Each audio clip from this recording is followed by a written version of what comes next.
The first time Darth Vader walked onto a ship, he was a wall of black that the camera looked up at, and nobody watching him knew where he came from. When he breathed, the sound did the acting. For 22 years, the most frightening figure in film was a cause no one could see. A human-shaped hole in the story that our imaginations kept filling with something worse. Then a later movie answered it. The boy that would grow into that shadow turned out to be a freckled 9-year-old. He built droids in a junk shop and shouted, "Yippee," when he won a pod race. The being that had terrified us got a childhood, and the childhood was adorable. Every prequel does this. It answers a question the first story deliberately left open-ended. And the answer comes back smaller than the question, no matter how good the prequel is. Although that last part is where people go wrong. The usual complaint about the Star Wars prequels is that they were badly made. That with a sharper script and less wooden acting, the explanation would have worked. But I don't think that's true. A perfect prequel would still shrink the thing it explained, and it has nothing to do with the writing. It comes from what an explanation does to a mystery, and the question is why. In 1970, the French critic Roland Barthes took a single Balzac novella and pulled it apart line by line. What he found was a story running on 5 separate codes. One he called the hermeneutic code. It's how a story poses a question and then refuses to answer it for as long as it can. It raises an enigma, the way a locked room raises the question of what's inside. Then it stalls and feeds us a partial answer that turns out to be a lie. The stall is the thing we came for. Barthes argued that the pleasure of reading lives in that delay, in the space between a question and its answer. The unseen villain is that code at full power. Vader worked because the story kept the answer in front of us and out of reach. Our minds did what minds do with a sealed door. We imagined what was behind it. Whatever we imagined was tuned to our own idea of menace, which is why it beat anything a screenwriter could have made. The purposeful withholding was never just a delay before the good part. It was the good part itself. We know this feeling well because we've had a question we didn't actually want answered. Something we'd rather keep wondering about. The feeling from wondering feels better than the answer ever could. There's a flip side to this that the whole origin story industry rests on it. A character's backstory gives them depth. Knowing why a man fell makes his fall tragic instead of just scary. And a tragic character is more appealing than a straight-up monster. This idea goes all the way back to Aristotle. In the Poetics, he argued that plot is the soul of drama, and that a great plot is one where each event happens because the one before it made it unavoidable. The most powerful moment in a plot like that is the reversal. Called the peripeteia, it's when a man's own actions come back around and ruin him. Oedipus hunted the killer that had cursed the city and discovered the killer was himself. The horror came from his own choices, where it had been the whole time. Then by that logic, the prequel is like a gift. It promises to show us the chain of necessity behind the mask. It shows the specific choices that turned a gifted boy into the man in the black helmet. Anakin loved and feared losing what he loved, and that fear was what the dark side used to turn him. Told well, that's a bigger story than Scary Man in a Helmet, a real tragedy with a cause we can follow. For people that defended a prequel, this is the ground they probably stood on, but there's a hole in it. 2 things push against this case, and the first is about time. Aristotle's chain of necessity worked because it existed inside one story and revealed itself at the climax. Like when Oedipus learned the truth at the same time the audience did. A prequel can't do that, because it knows its ending before it starts, and so do we. We walk into the theater already expecting that black helmet at the end. Every choice young Anakin makes, we already know where it leads, so nothing he does can surprise us. It can only confirm what we already knew. The critic Frank Kermode wrote a whole book in 1967 about why endings matter. His sharpest idea was that real narrative pleasure comes from peripeteia. It's the moment our certainty about where a story is heading gets proven wrong, and we feel the story swerve.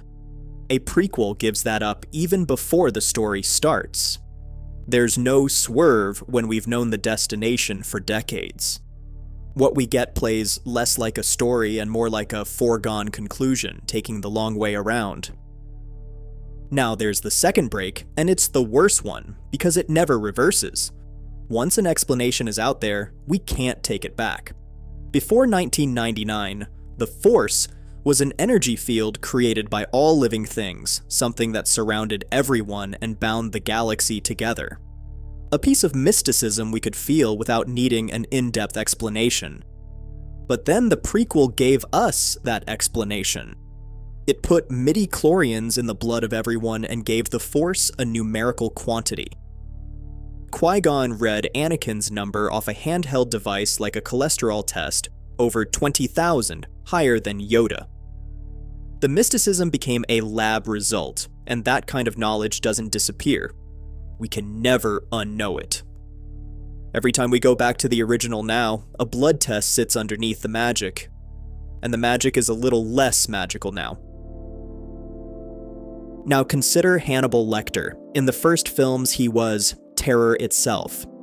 He possessed a mind with no visible cause, evil that seemed to come from nowhere. Then in 2006, a fourth book gave him an origin. He was a small boy from Lithuania whose baby sister was killed and eaten by starving soldiers in the war. That, the book says, is why he became what he became. The author himself didn't even want to write it. The producer that owned the rights told Entertainment Weekly that he'd warned Thomas Harris he'd give the character to another writer if Harris refused. So the explanation that turned an unknowable monster into a wronged child with a revenge motive exists for one reason. A man that owned a franchise didn't want to lose it. The original argument still has a point though. Backstory can add depth. What it can't survive is the thing we already know from our own life, which is that closeness kills a certain kind of power. Walter Benjamin had a word for that power. Writing in 1935 about what photography and film were doing to art, he said the old works carried an aura that he defined as something strange.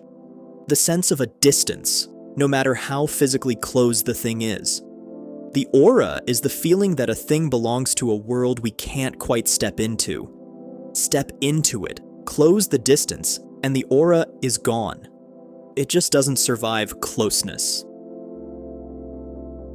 You've watched this happen to something you loved. Maybe it was a magician whose trick you finally learned, so now all you can see is the move and the wonder is just gone. Or the place you saved up for years to see, the city you knew from one photograph. And then you stood in it and felt the picture die. Nothing was taken from either one. You were let in, and that is what ended them. The distance was the magic, and you traded it for a fact. A prequel is that trade made for you, without your say. It walks you behind the curtain of a story you loved and shows you the gears, and you can't choose to unsee them. The aura needs the dark behind the door, and a prequel walks in and turns on the light. The unseen villain was already complete, and not knowing was what completed it. No missing chapter was waiting to be filled in. Kant gave us the clearest way to see it. He separated two kinds of overwhelming experience, and the one that matters here is the sublime. It's the feeling we get in front of something too big for the mind to take in at once. A storm at sea, a mountain we can't wrap our head around. The sublime lives in whatever has no edges or whatever's too big for us to hold. The instant a thing gets a clear edge and a size, it stops being sublime and becomes just large or manageable. That's what a prequel does to a monster. It gives the formless thing an edge. The shadow our imagination couldn't contain gets a birthday, a hometown, a reason, and a face. Now it fits inside our head and can't loom over us anymore. The villain we couldn't measure becomes one we can, and once we can measure it, it shrinks. The mystery was doing the most work in the whole story, and a prequel sees it as a blank that someone forgot to fill. When we first saw Vader on that ship, black helmet and distinct breathing, nothing was missing. The hole where his past should have been was the source of his whole power. And we kept asking the story to fill that hole until somebody finally did. But that cost us the thing we'd been asking about. This is the trap set under every origin story and every how it all began. A franchise can't leave a mystery alone, because a mystery we've already paid for can be sold back to us a second time as an answer. And the answer always comes back smaller. Because that's what answers do. They close the door the question held open. The Hobbit book was 300 pages, but they stretched it to nearly 9 hours of film. And somewhere in there, Middle-earth turned into a place we'd visited too many times to fear. In the comments, tell me which character felt more compelling before someone showed you where they came from. And tell me whose secret origin you'd unlearn if you could.